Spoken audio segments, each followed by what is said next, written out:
proposed rules. Okay. All right, so let's go ahead and get started. So what I'm basically doing is at the top it'll say whether it's a new rule that's being proposed or revising a current rule. The first slide will have the rule language, and then the second slide is the factual and policy basis and the reason for why it's necessary to either adopt the rule or revise the rule. Okay, let's get started here. Okay, so the first one is a proposed new rule, and it's a definition of planting. Planting means the starting of the growing process, including by planting seeds, sticking cuttings, tissue culture, the transfer of plants within or moved into a registered land area, except for replanting into a larger container within the same indoor location, and the emergence of volunteer plants that the registrant intends to cultivate and not destroy. And I'm not going to get into a lot of just sort of provide it. And then the next slide. This is the basis for it. And the basis for it is that we've been lacking a definition of planting. Many registrants, particularly with those with indoor grows areas, have been confused about when they're required to submit a planting report, which of course in turn puts them out of compliance. So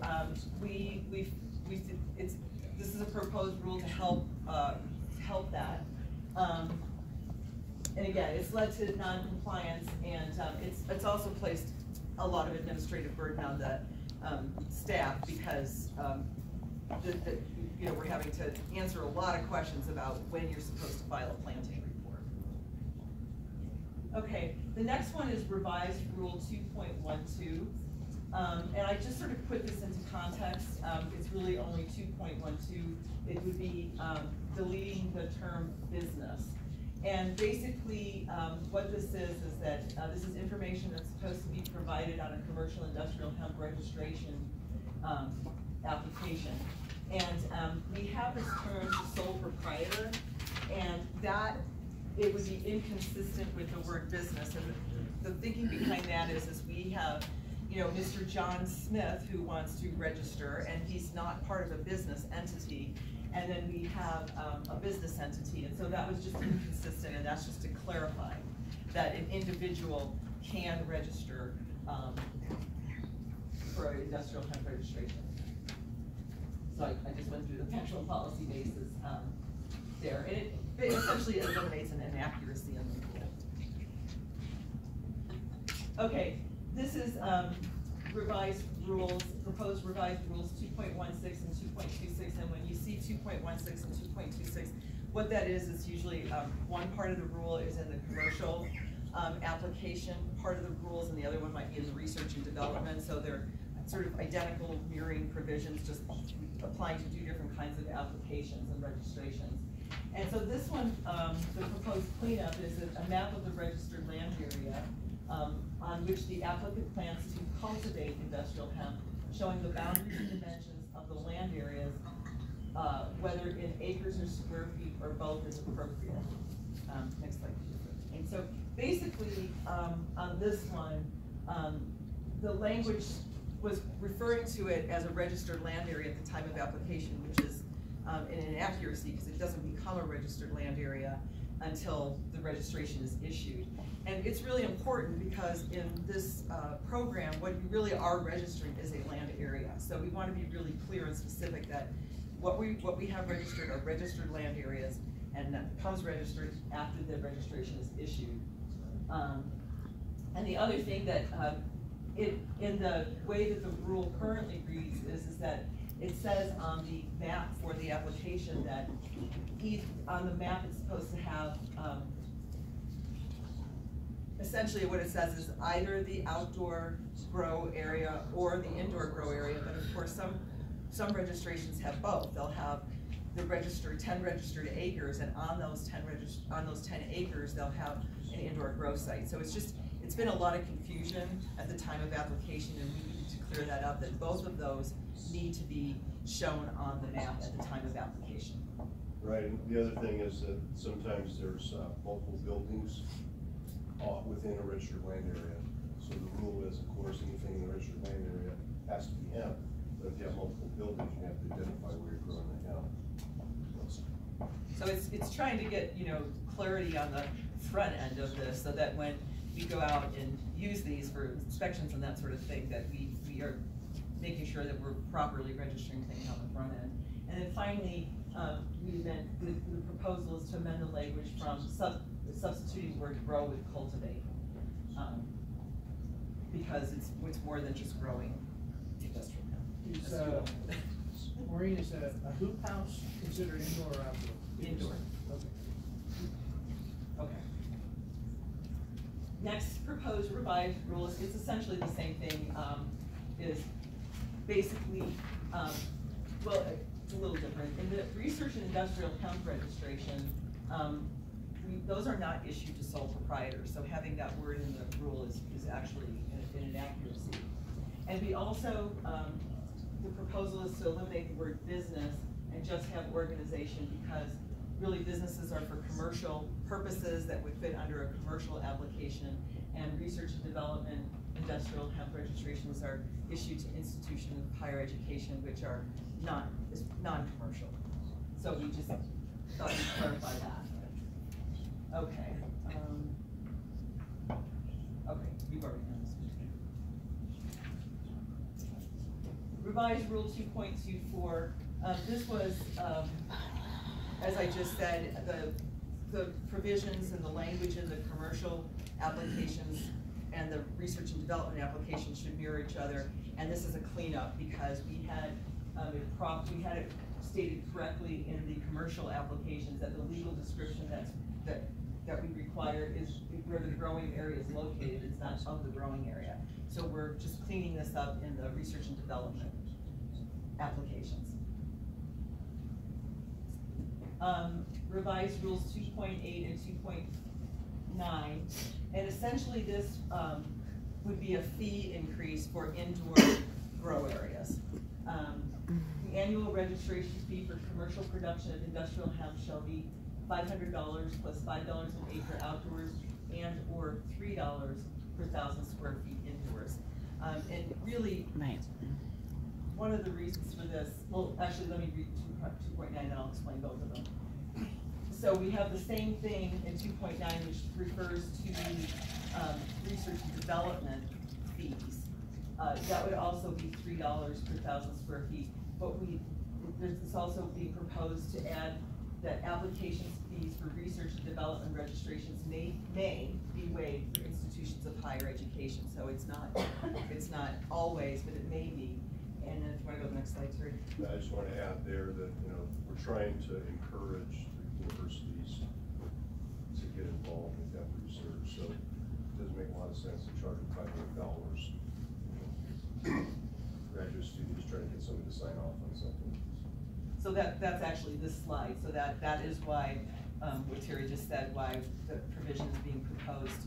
And then the other basis for increasing the indoor square fees is because it's really actually more equitable as compared to the outdoors. Because the fact is that takes a lot more administration time to process those. There's a lot more reporting that goes on with the indoor grow areas, and so this is to make it more equitable in terms of the fees, because we do spend a lot of time on those because they're submitted more frequently. Okay, and this one is a proposal to qualify for the benefits provided under Rule 4.6 for CDA approved certified seed. Registrants must provide the bag tag distribution numbers and quantity and pounds planted on the planting report. And so the basis is to be able to track and recognize plantings of CDA approved certified seed. These might be.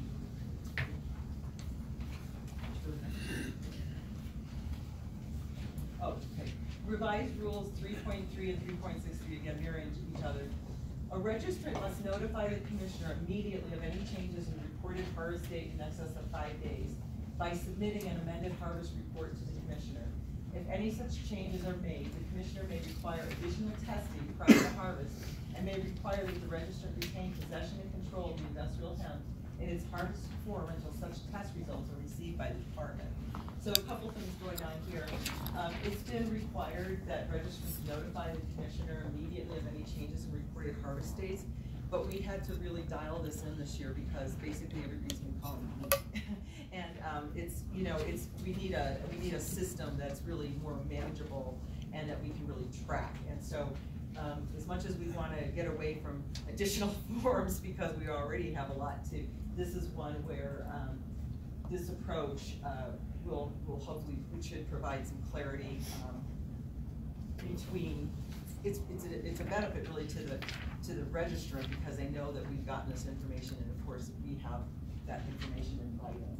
So reporting that, and also that if these changes are made, the commission may require additional testing prior to harvest. That again, that's the addition here is that the registrant may be required to retain possession and control of the industrial hemp in its harvesting form until we get the test results back. Because, for example, if we have a situation where somebody didn't,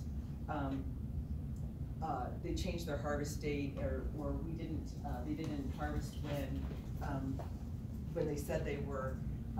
We want to be able to, in some cases, now this isn't going to necessarily in any be across the board, but we want to at least make sure we're clarifying that in some cases that registrant may be required to retain possession and control of that crop until we get our test results back from the lab, because there's an interim period. It can take 2 to 3 weeks sometimes for us to get those results back. So yes, we've gone out there and tested, but we don't know what the test results are. So this may be implemented in some cases. I've already done 3.34, are we gonna do that next? It's just where we crossed out the mail part where if you pull your mail. Oh, do we back out? Okay. Oh, it's right there.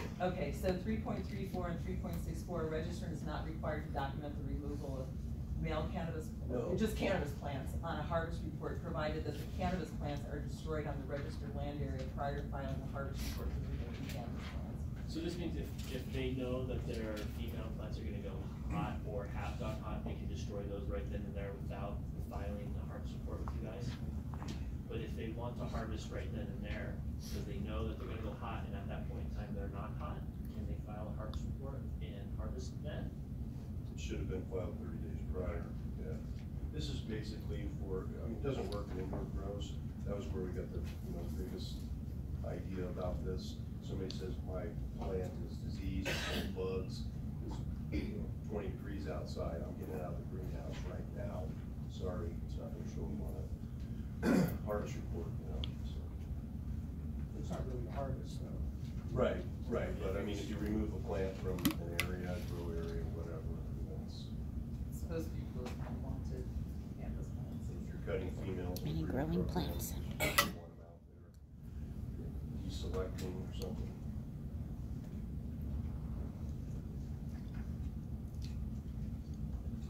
Okay, this is revised rule 4.1. This one I'm not going to read all to you, but essentially what it is that when the department does routine inspection sampling, it sends a notice to the registrant that they've been selected, and that registrant is, by this rule, is required to contact the department within 10 days of receiving that notice to set a date and time for inspection.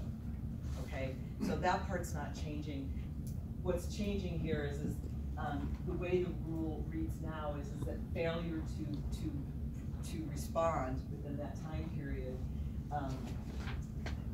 the department, as required, will institute initiation of disciplinary proceedings, and of course the department's not going to do that every single time. So it's just, instead of the department clarifying that, instead of the department will absolutely initiate disciplinary proceedings, it's just they may. It'll be, of course, discretionary. So this is really to clarify that, you know, if that we're going to use our discretion. Maureen, just for reference, in our version, it says the department as required may in the initiation, and it's rather than may result. I don't know if what here is an official. Okay, and that's why we're here, because we may need to clean. Thank you for pointing that out. Jessica, would you make a note of that and we should clear that up? Thank you.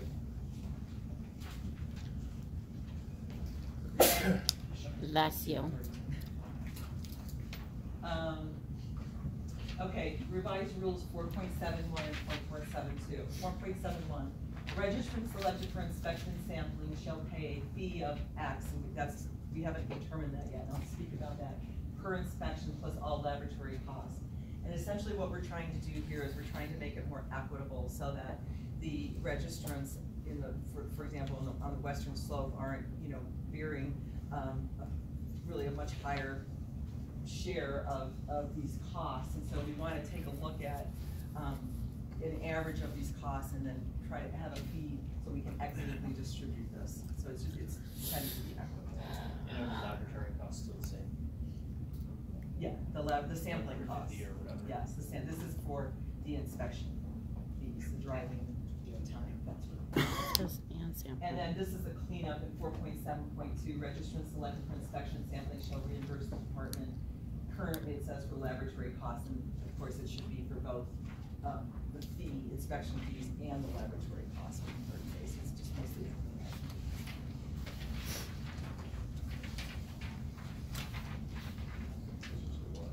I already told you why. Okay, I'm gonna let Terry do this.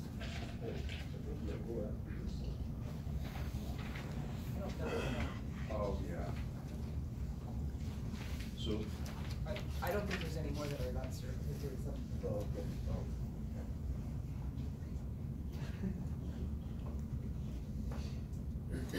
Oh, this is just basically cleanup. We had in the original language, we had the accepted by the Colorado Seed Growers Association, but they don't accept a variety, they conditionally approve it until we've actually tested it and we validate the THC. And then at that point, if we're good here, then they're good. So before we had to be accepted, that's just not what's happening in practice. It goes through the application goes through the program, so.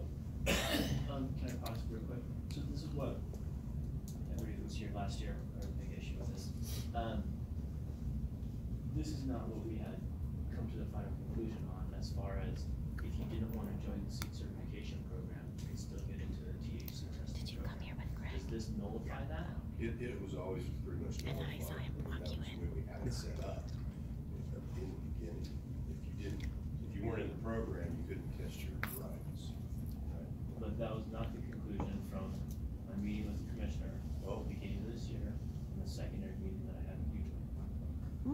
Yeah, I think some of the discussions we had were around what was the funding that we got for these was for the seed certified building. Now we have got to look at how we fund them, and that maybe is another discussion. So, for background for everybody, it's kind of discriminatory language to say you have to join the seed certification program to be able to test your seeds for THC. And truthfully, the only really valid testing facility in the entire state of Colorado is the Department of Agriculture's testing facility. So, if you want to be able to test, you have to just get lucky enough to get selected by the CBA on that variety. But there are certain methods that you can do genetically that allow you to develop a seed line that doesn't fit into the seed certification program. And if you can't fit within the seed certification program, they can never be conditionally approved. If they can't be conditionally approved, then they couldn't go for THC, and that on its basic self is discriminatory. So when I had this conversation with the commissioner, he agreed. The one question that they had was, what are the actual contracts with CSU? What do they say? Because some of the land used is CSU land. Did you ever get an answer on that? No, the land use was for certified seed, that's what the contracts were. Now, whether we can write the contracts and move that to a different level, will be discussions we'll have to have with CSU as we move into this next season. So, a couple of things. The funding originally was for to launch the certified seed program, which is part of what the funding mechanisms, how we got to it. It was only folks that were entering the seed certified program. But as you said, there's some mechanisms that don't really fit into seed certified. So then the question is the fee that we have doesn't cover the total cost. So how do then we, if someone wants to enter that system, like Grant's talking, that system is not paying for itself. And part of the reason we felt that was all right was because of the benefit it is to the whole program varieties that we now can track to say, where did it come from? You've got a bag tag, you've got ways. So how do we, and those varieties would be much lower risk. So we felt that was a benefit to the program. It's also a benefit to the program, what Grant is talking about. The problem is it falls right back onto what we talked about earlier. We don't have any control over what somebody calls it. So it's the tracking that we've got to figure out what value does that have, how do we pay for it, where does that money come from? So it's not an easy fix, but we do recognize that there's some value to it. There's a lot of value to When I have those seeds, I'll negotiate to you.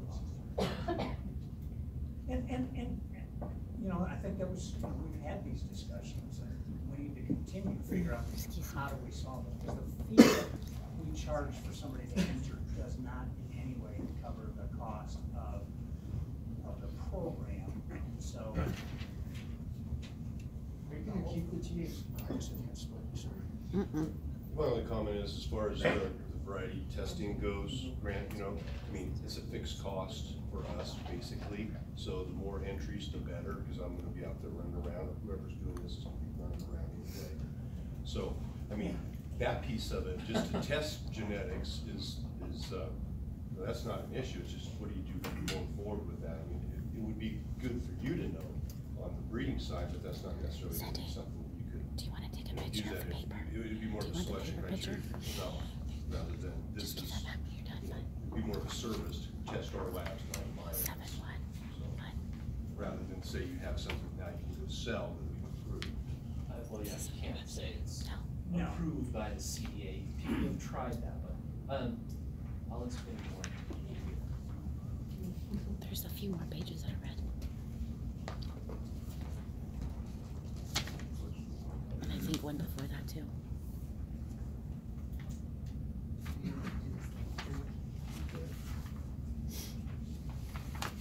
Yeah, and there it is right there. Yeah, so variety review board will only conditionally approve the varieties prior to CDA validation of THC. Looks like I lost a sentence. Here's the new rule 7.4. So this will affect people that are growing certified seed, CDA approved certified seeds. So basically commercial applications for production fields of CDA approved and conditionally approved certified seed varieties shall be submitted by the Colorado Seed Growers Association members on a form provided by the commissioner. So in order for the department to track something through the system and to get all the requirements for a certified seed field, we have to know what that application is coming in. You know, you've seen the numbers, you can't have 200 applications and just a couple applications show up that, oh, hey, you know, that's my certified seed field. They need to be handled differently. Do we want to add in there AOSCA in case Chet, because we had that conversation with Chet about AOSCA completely taking over and not going to the Colorado Seed Growers Association? This is just this part of it. It's actually, the actual rule has that in there. It looked like I lost a sentence in that last slide. It has a 7.1. Yeah, in 7.1 it says it, it doesn't, in 7.4 it just says Colorado Seed Growers Association. But yeah, for AOSCA in 7.1. You probably just copied that and pasted that in there, that would be good.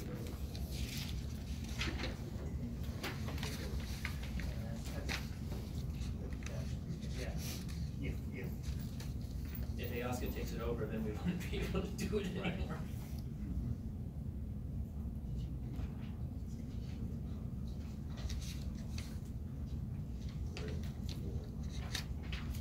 So that's basically right. It was the same intention.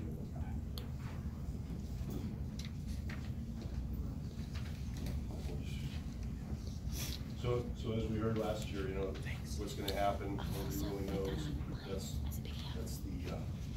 That's for Dwayne to talk about. I'd say what happens next after this goes away. I think it's important to keep it in there because you know I think it's on the dashboard. It's way out away from you, but it could be right in the face pretty soon. So.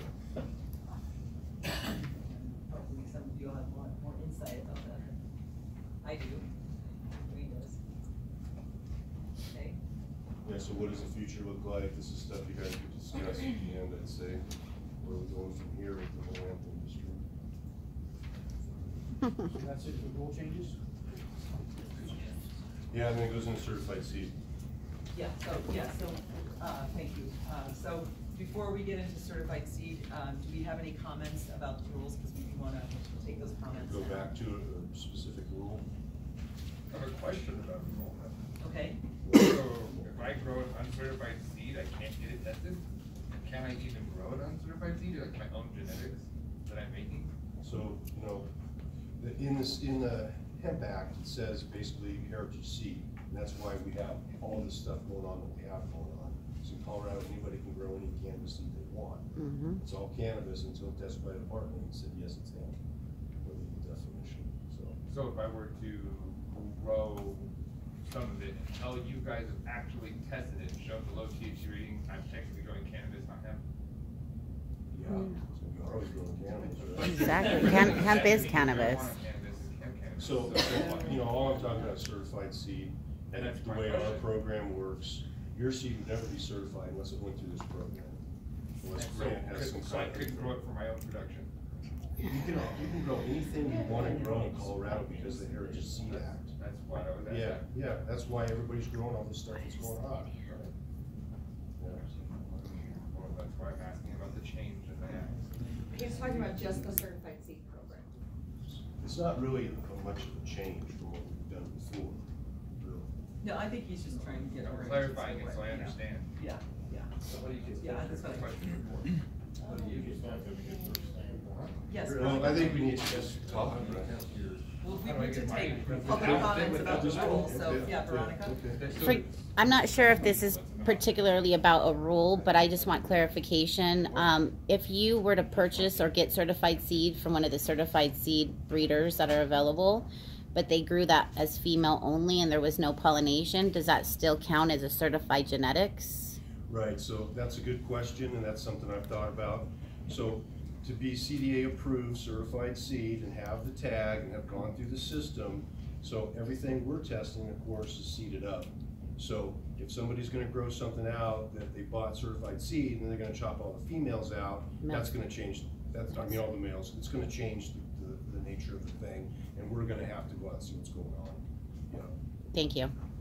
Would that follow then, because in tech, they would have the bag tag, right, of certified seed, would then the CDA eat the cost of that inspection under 4.6? As long as it came below 0.3. But if it tested above 0.3? Then it's no longer Certified. industrial. So what if a guy plants a male and female and it gets seeded out, that was a certified seed and it tested above 0.3%, does the farmer have to then pay the CDA for those costs? Well, the first thing we would hope is that we don't have that, that's why we just screening on the front. That's the first real mission. The second part to that is then we have to determine why did it. Is it truly did the person plant what they said? So, you know, now you move into an investigation period to really understand why it went over. It's not an automatic one way or the other. We've got to figure out where the failure of the system was. Well, it could be. It could be any number of things. And that's why we've got, you know, I don't want to jump to any conclusion that somebody planted something they weren't supposed to have. We just need to start investigating what it was. Just my other comment on Veronica's question is, if you look at the variety descriptions and the way you have the rules written, it's like, as long as, you know, field variety looks like we know it should look, then it's certified seed. So if you chopped out all your males, automatically, it's not gonna be respected as certified seed. I mean, I think the language is already there in the rules.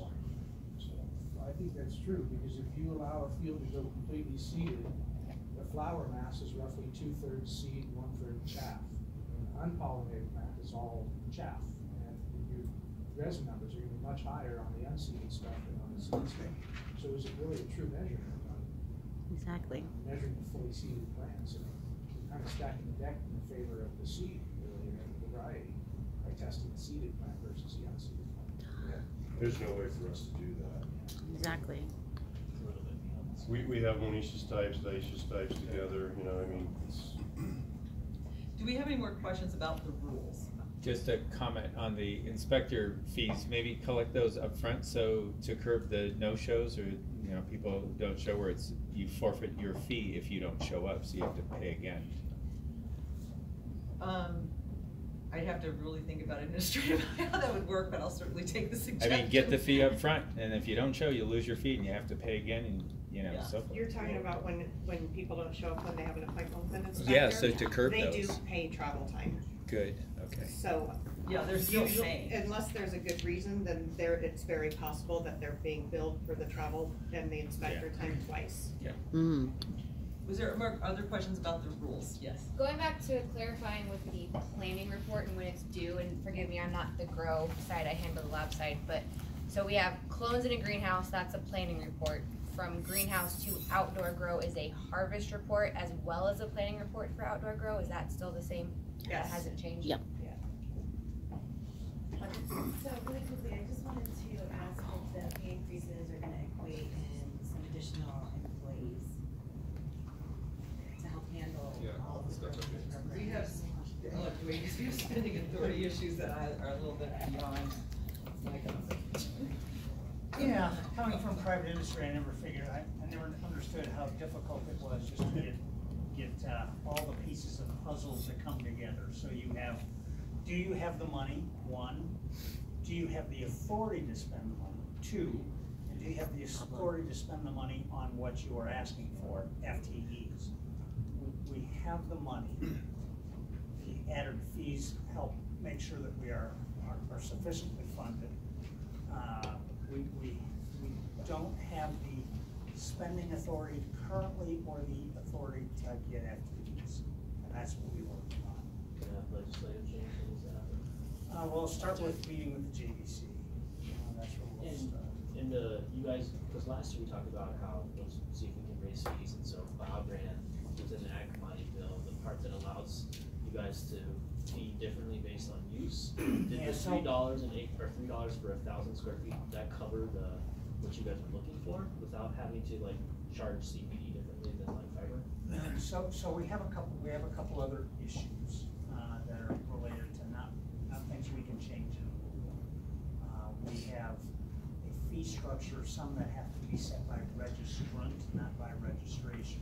We charge registration fees, so certain parts are designed to be driven purely by registrant. So again, you take a system that's all done manually, separating, boy, you paid your registrant fee for that portion. You did it on January, and you have 5 registrations during the year. Now you get to October and think, well, did I pay it or didn't I pay it? And you don't pay it. It comes around to February and you think, oh geez, I did pay it. Now you don't have a valid registration.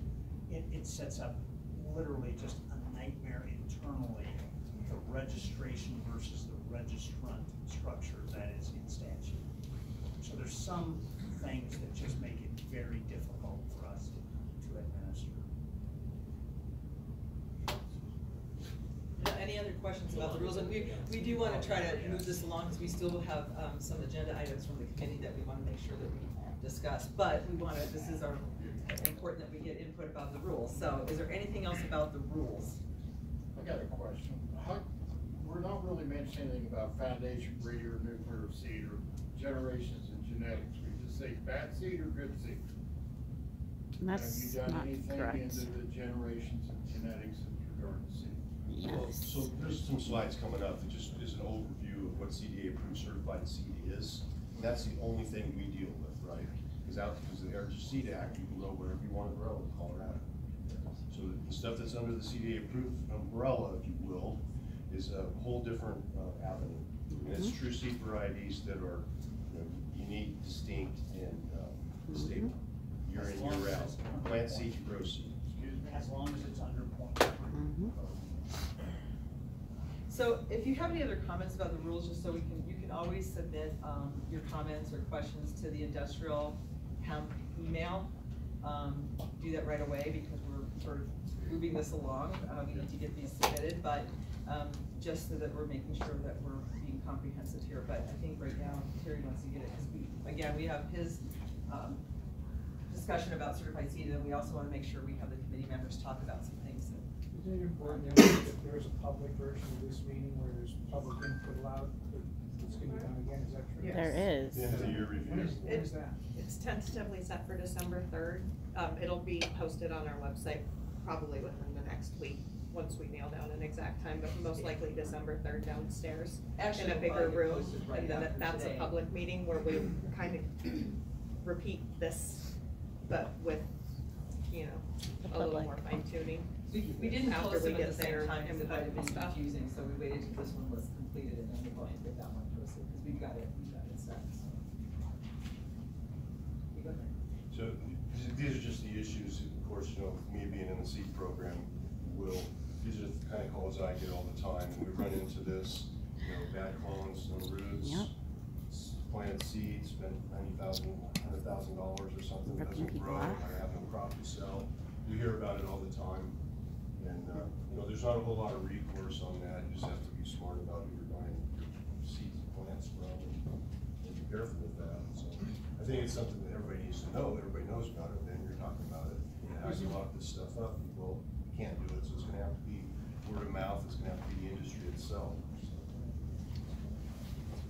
I think Laura a long time ago said to me that the label is the law. What you put on the label, you are responsible to deliver that. So if you have a germination rate that's stated and you come in significantly lower than that, I believe the buyer has recourse if you put it in writing. There probably is a civil. Correct, that's civil exactly agreement. right. Yeah. Correct. You're right, John, I'm glad you brought it up. If you're selling seed, you have to be registered to sell seed. Mm-hmm. And then there are certain parameters of what have to be on the label, including germination, test date, all of those sort of things have to be on the label. And then there's also a disclaimer that has to be on the label that allows for arbitration. Those are all not part of a specific program, they're part of selling seed, you're right. Those are all in the Seed Act, right? That includes- Correct, those are all in the seed act. Not to get too far, not to drag down, but in the issue of clones, where people are selling rooted clones, aren't there requirements of clone sellers to have a well-rooted clone rather than just a stick in a cell? No. And isn't there There isn't a certified clone program, there isn't any kind of anything on that. I mean, it falls under the Inspection of Consumer Services Farm Products. It's whether they choose to try to do something with that. But if you think about how many clones are out there, how many acres are going, and clones are going everywhere, that's a huge job to try to narrow that down. It doesn't fall under the Seed Act, so it's just kind of there. Just more on nursery? No, it doesn't fall in nursery because It's part of the wild, wild west. Yep. I have Exactly. a nursery card that was issued to me the day after I started this in 2009. And it was clawed back and my check was mailed out very quickly to be funded and say, hey, we can't do that. Why can't we do that? Why can't we have a licensed nursery function if people are selling clones? So, first, the Nursery Act deals, the nursery and greenhouse deals only with perennials. So it doesn't deal with annuals. So the same thing would apply to petunias and poinsettias that apply to marijuana in this case. So that's the public debate.